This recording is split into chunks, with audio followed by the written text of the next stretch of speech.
Olá, o Ciência é Tudo já está no ar. Eu sou Priscila Rangel e o programa de hoje continua a falar sobre as tecnologias sociais, que, entre outras características, têm o objetivo de contribuir com o desenvolvimento sustentável e com a construção de um mundo mais justo para todos. E daqui a gente segue com a missão de te levar pelo universo da ciência e tecnologia no país. Se você já estiver pronto, vamos juntos?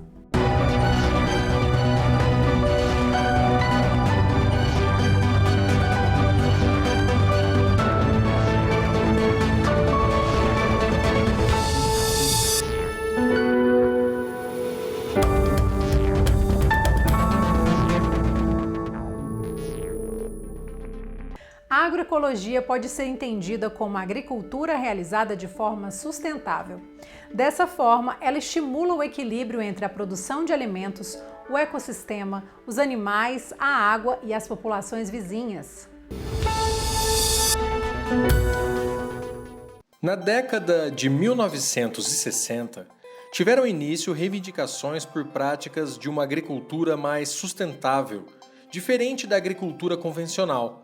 A partir daí, o termo agroecologia passou a ser utilizado para representar a agricultura que incorpora as dimensões sociais, culturais, éticas e ambientais. Nesse sentido, a agroecologia funciona como uma tecnologia social, porque tem como objetivo estimular uma relação sustentável entre a produção de alimentos e o equilíbrio com todo o ecossistema, incluindo as demais espécies de plantas, os animais, a água e as populações que vivem nas áreas próximas das produções. A agroecologia prioriza a diversidade de culturas e não a monocultura de um único produto na terra, para evitar problemas no solo e o desequilíbrio ecológico de uma região, evitando também alterar a fauna e a flora dos locais. Ela também prioriza as sementes nativas ou crioulas e não faz uso de sementes transgênicas, estimulando a variedade de alimentos, as diferentes cores e diferentes sabores. A agroecologia evita ao máximo o uso de agrotóxicos, para não provocar doenças aos seres humanos e nem a contaminação de outros seres vivos e dos lençóis freáticos.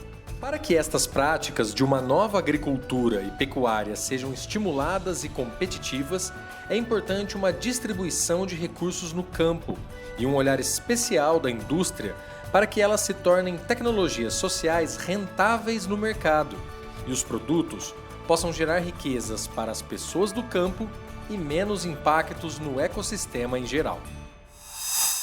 Colocar em prática novas regras para a produção no campo, considerando a qualidade no cultivo, o respeito às populações locais e a preservação do meio ambiente.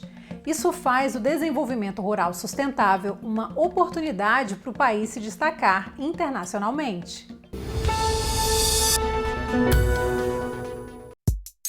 Suprir as necessidades da produção de alimentos e de produtos do campo sem comprometer a capacidade de atender às necessidades das futuras gerações. É o desenvolvimento rural sustentável, que não esgota os recursos para o futuro, diferente do atual modelo predominante na agricultura brasileira, segundo o pesquisador Carlos Hugo Rocha, professor da Universidade Estadual de Ponta Grossa, no Paraná. O ser humano, a espécie humana, evoluiu de uma maneira tão rápida e no século XX o desenvolvimento humano foi tão efetivo que colocou em risco as próprias bases de sustentação dos elementos que geram a vida, que garantem a qualidade do ar, que produzem água, a tal ponto de que o próprio clima está desregulado como fruto da ação humana no planeta. O modelo agrícola que a gente tem no Brasil hoje ele não é sustentável. Ele precisa, a base dele é um uso intensivo de recursos naturais. Ele precisa de muita água, ele precisa de irrigação em algumas regiões do Brasil, como algumas regiões do Cerrado, para ele se tornar produtível. Ele avança nas florestas, ele precisa avança no cerrado. Ele é socialmente injusto. Ele beneficia médias e principalmente grandes propriedades, ou seja, o subsídio que é pequeno por hectare, ele se torna muito diferente quando você tem 3, 4, 5 mil hectares. E aí tua escala de produção se torna altamente competitivo e altamente viável. A existência de um outro modelo de produção no campo não somente é possível, como é algo necessário para o equilíbrio dos ecossistemas, segundo o pesquisador.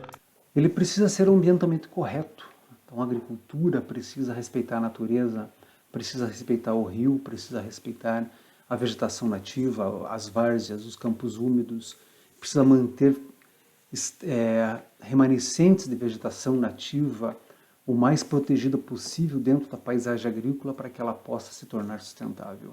Ela tem que ser socialmente justa. O modelo agrícola, aquilo que o governo brasileiro, aquilo que o povo brasileiro vai subsidiar direto ou indiretamente para a agricultura, ele tem que ser socialmente justo, ele tem que repartir benefícios para comunidades maiores, porque é injusto que o país gaste muito recurso subsidiando, por exemplo, agrotóxicos. E o modelo agrícola, o terceiro pilar, seria economicamente viável. Ela precisa ser viável tanto na escala da pequena propriedade quanto na escala da média e da grande propriedade. Esse é o problema do modelo de agronegócio. Ele só é viável na escala da propriedade muito grande. De todos os elementos que compõem a produção agrícola, a água é sem dúvida alguma o eixo central de uma produção sustentável.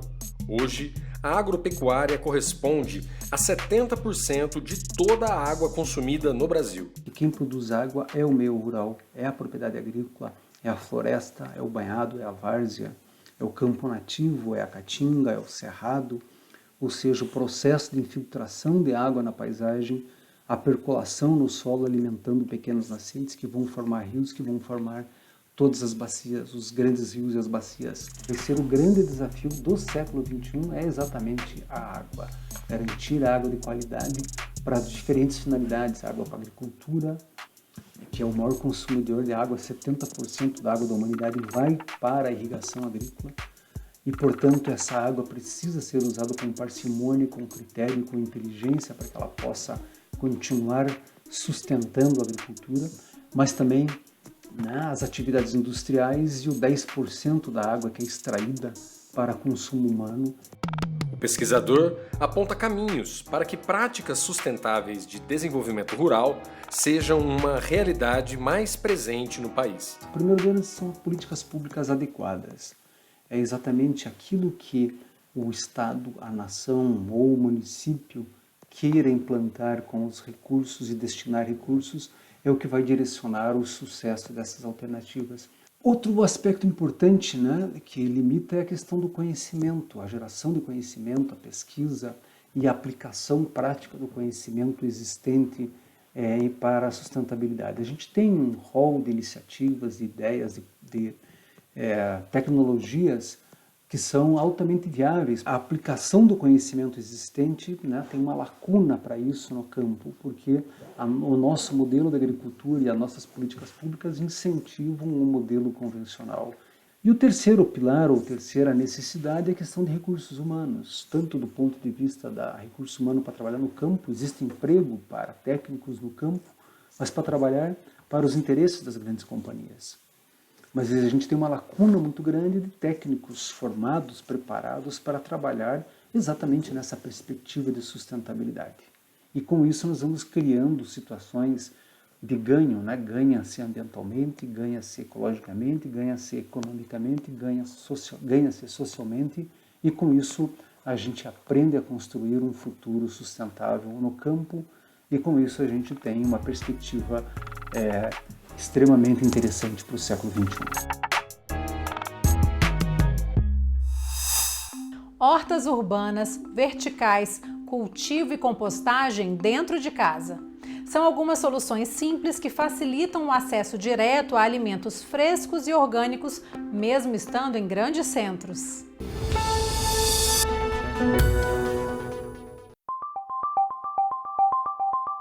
Agricultura urbana é a produção agrícola realizada dentro de áreas urbanizadas.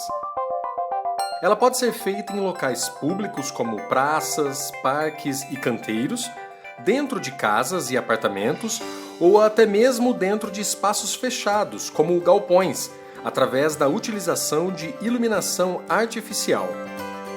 Ela surge como uma estratégia de fornecimento de alimentos de geração de empregos, além de contribuir para a segurança alimentar e melhoria da nutrição dos habitantes das cidades. É uma questão que vem sendo estudada bastante pela agrociência como uma forma de solucionar diversos problemas que os países em desenvolvimento estão enfrentando.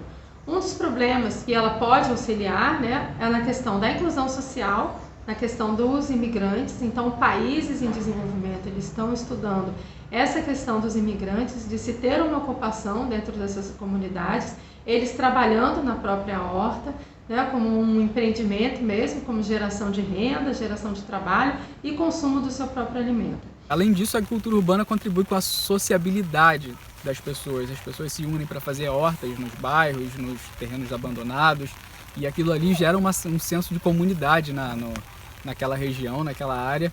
E isso é bom, porque as pessoas elas estão convivendo.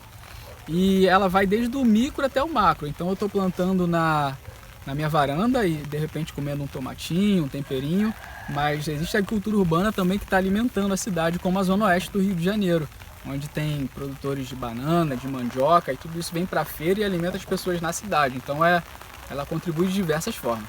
Elas atuam com a diminuição da obesidade, da diabetes, elas atuam com a diminuição do aquecimento global, Elas trabalham no microclima, aumento da capacidade de infiltração das águas pluviais, alimento mais barato, uma aplicação social para os vazios urbanos e, sobretudo, deixar da sustentabilidade ser apenas uma questão teórica e se tornar prática. Para que esses programas deem certo, é preciso se ter políticas públicas. Essas políticas públicas vão apoiar esses empreendimentos e vão ser fundamentais. A qualidade dos alimentos oriundos das hortas urbanas, eles são garantidos a partir da produção orgânica desses alimentos. No momento que quando eu produzo o meu alimento, ele não afeta quem manipula com ele, ele não afeta quem consome ele e ele não afeta o meio ambiente, está garantida a qualidade dos alimentos. A qualidade da agricultura urbana é por esses cuidados, esses manejos que a gente tem que ter, da qualidade do solo, da qualidade da muda, de quem a gente sabe que está fazendo aquele manejo. Então, por exemplo, não utilizar um solo contaminado, não jogar lixo próximo, ter cuidado com bicho também, uma questão na cidade que tem muitos bichos, gato, pet e roedores, enfim. Mas é esse manejo que você tem que ter e esse cuidado para poder garantir essa qualidade. As comunidades desfavorecidas têm se beneficiado com as hortas urbanas porque elas têm a garantia de um alimento bom, barato e de qualidade. O que nós temos percebido também é que as hortas elas têm resgatado a autoestima dessas populações e também ela tem valorizado o saber culinário desses grupos. E a grande questão é como incluir esses projetos de horticultura de forma orgânica. Primeiro são os programas de incentivo, incentivar as comunidades a tratar a horta como um empreendimento, então dedicação, respeito, emprego mesmo, trabalho, e se ter políticas públicas.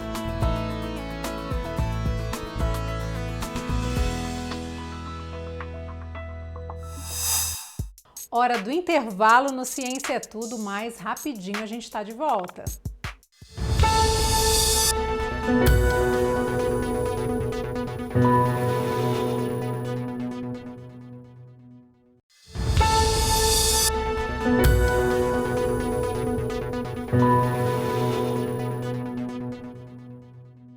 Estamos de volta com o Ciência é Tudo. E a união do conhecimento científico e do saber tradicional pode ajudar a resolver boa parte dos problemas sociais brasileiros. Alguns projetos de universidades e institutos de educação utilizam práticas agroecológicas para gerar trabalho e renda.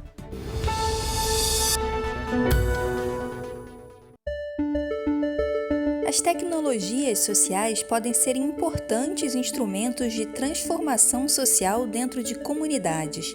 Ao unir o saber científico e o conhecimento tradicional, diversas iniciativas agroecológicas estão gerando trabalho e renda sem deixar de lado a consciência socioambiental. Com o incentivo do Conselho Nacional de Desenvolvimento Científico e Tecnológico, o CNPq, universidades como a Federal de Pelotas, no Rio Grande do Sul, desenvolvem projetos que usam a tecnologia social para melhorar a qualidade de vida de moradores de diversas regiões. No caso de Pelotas, a ideia é trabalhar com a adequada gestão dos resíduos sólidos orgânicos e ainda garantir a segurança alimentar e geração de renda. Nós vivemos hoje numa sociedade que a geração de resíduos é inerente ao ser humano, né? Onde tem gente, tem geração de resíduos. No nosso país não é diferente, no Brasil, no nosso estado, no nosso município aqui. Para se ter uma ideia, hoje cada brasileiro gera em torno de 1,1 kg por dia de resíduos sólidos urbanos. 51% desse resíduo é matéria orgânica, que acaba sendo disposto nos aterros sanitários e gerando gases de efeito estufa, gerando churume, que vai ser tratado, mas mesmo quando bem disposto em aterro, causa impacto. A ideia desse projeto é trazer uma geração de renda e uma autonomia econômica e segurança alimentar para as famílias que participam.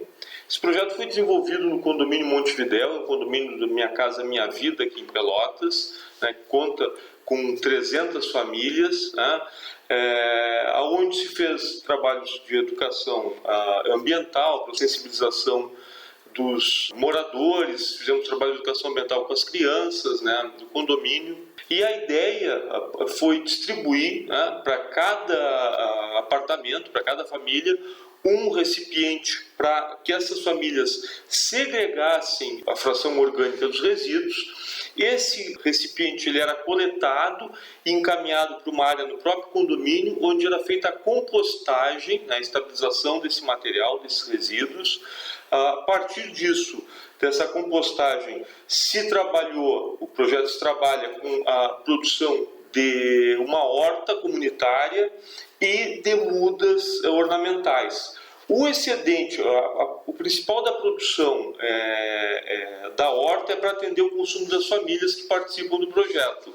O excedente é para comercialização para o próprio condomínio, bem como as plantas ornamentais são utilizadas para o embelezamento do condomínio, né, do próprio local onde essas famílias moram, né, bem como pode ser comercializado também.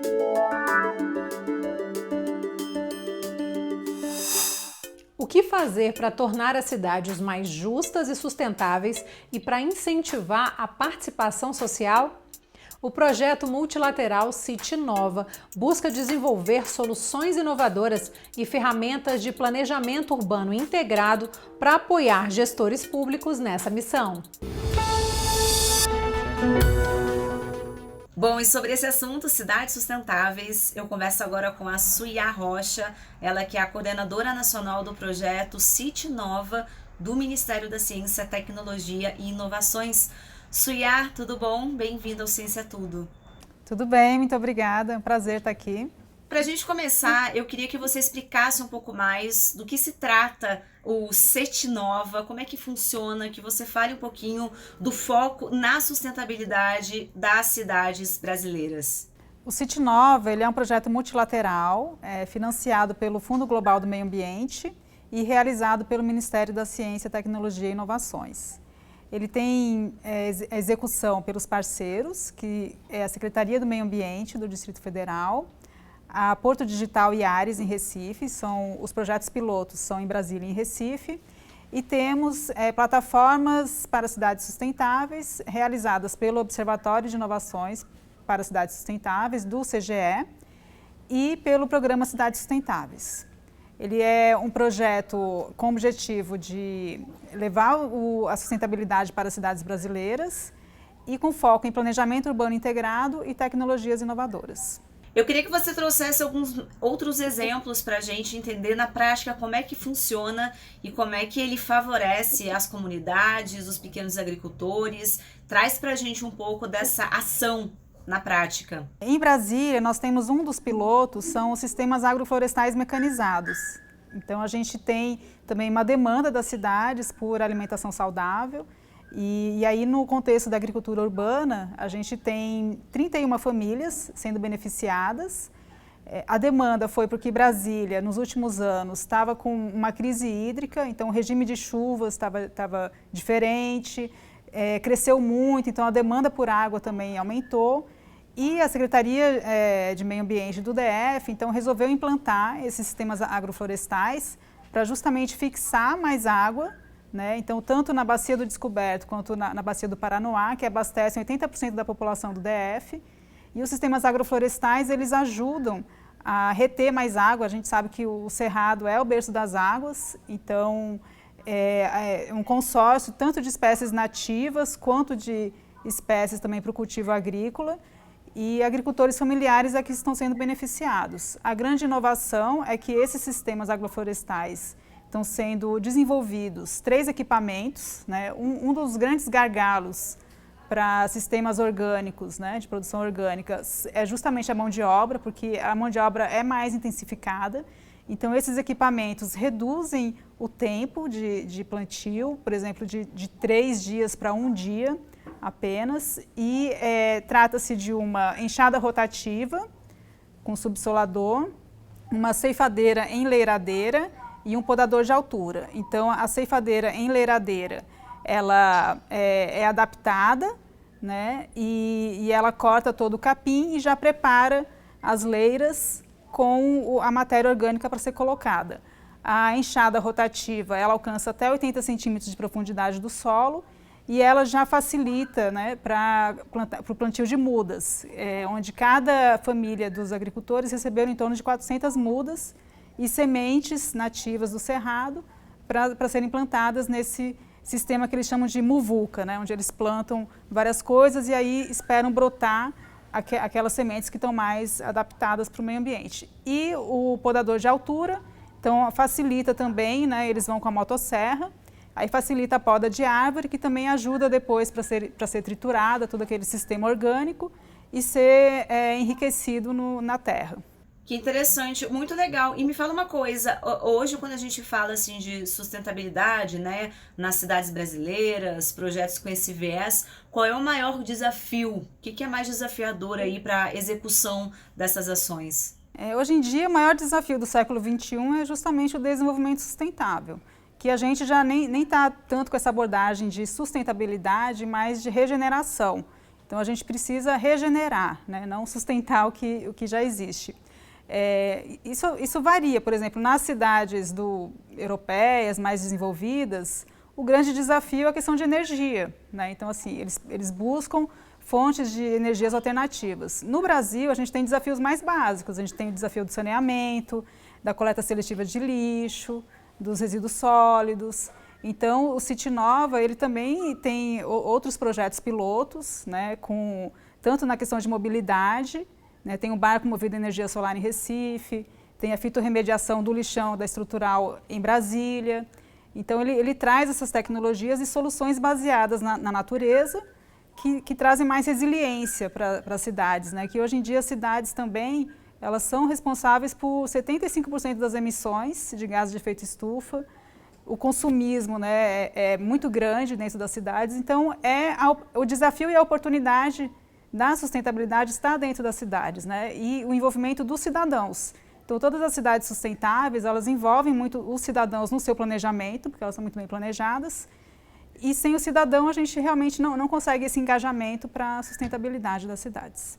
Suiá, é interessante tudo isso e aproveitar e falar também da questão da tecnologia social, né? Onde é que ela se enquadra nesse processo, de que forma ela está relacionada aí com essa busca, né, por ações mais sustentáveis? O City Nova, ele tem dentro das suas plataformas, tanto do Programa Cidades Sustentáveis, quanto o Observatório de Inovação para Cidades Sustentáveis. No programa, a gente tem boas práticas já feitas pelos municípios brasileiros, então eles conseguem colocar ali um banco de boas práticas e no observatório o banco de soluções inovadoras, que agora eles vão ser correlacionados, esses bancos de soluções. Então a ideia é que a gente tenha tecnologias de baixo custo, de um custo que seja factível para os municípios brasileiros, né, com o valor, aonde foi implantado, em que condições, porque, é claro, cada lugar tem a sua especificidade. Então, dentro desse banco de soluções que a gente quer difundir junto aos municípios, a gente quer também trazer tanto os cursos quanto quem implementou, né, e essas tecnologias que precisam ter visibilidade, né? A gente sabe que a sociedade brasileira é muito criativa, a gente tem na periferia um monte de casos, né, de sucesso, utilizando também tecnologia, soluções baseadas na natureza. Então, a gente quer dar visibilidade para essas soluções através do Banco de Soluções e Boas Práticas. Tá certo. Eu conversei com a coordenadora nacional do projeto CIT-Nova, do Ministério da Ciência, Tecnologia e Inovações, Suyá Rocha. Obrigada, Suyá, por esse papo. Muito obrigada. E o episódio de hoje fica por aqui, mas semana que vem a gente continua essa jornada do conhecimento. Eu sou Priscila Rangel e desejo a você uma ótima semana. Tchauzinho!